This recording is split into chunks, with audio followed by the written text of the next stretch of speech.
Coba gara-gara mana aku mau potong lo? Nggak mau bunuh. Sakit hati dimarahi sepulang jaga kebun durian, kronologi dan motif suami bunuh istri di Sitaro. Andreas Kahengkeng, 43, seorang pria yang tega menghabisi istrinya Dorcas Bosu, 60, kini berhasil diamankan oleh Satreskrim Polres Kepulauan Sitaro.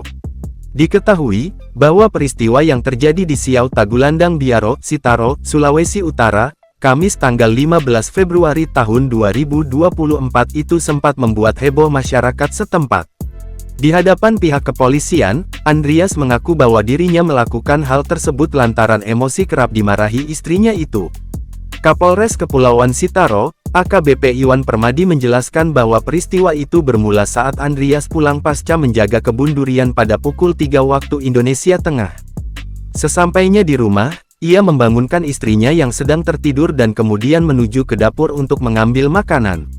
Ketika Andreas sedang makan, korban memarahinya dengan kata yang tidak enak didengar oleh suaminya itu. Setelah selesai makan, tersangka masih terus dimarahi oleh korban, sehingga tersangka mengambil parang yang berada di meja, lalu menuju ke arah korban yang sedang duduk sambil marah-marah. Ia lalu menghampiri korban dan menyerangnya sebanyak 3 kali dan menewaskan korban. Andreas pun lantas melaporkan peristiwa itu kepada kepala lingkungan setempat. Kala itu, ia mengaku bahwa istrinya dihabisi oleh orang tak dikenal.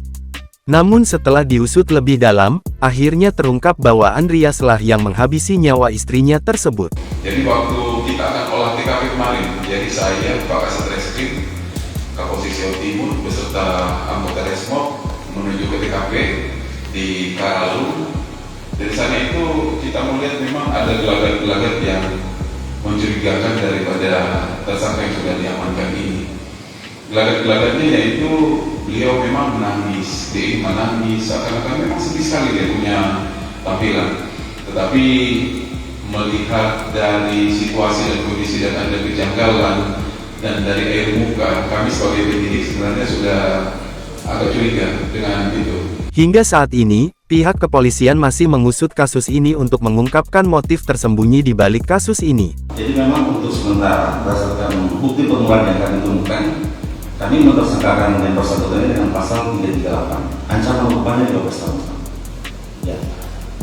Kami belum mendapat alat bukti terkait dengan adanya isu-isu di luar bahwa itu adalah pembunuhan dengan perencanaan, karena bukti yang kami temukan baru terbatas pada pasal 338.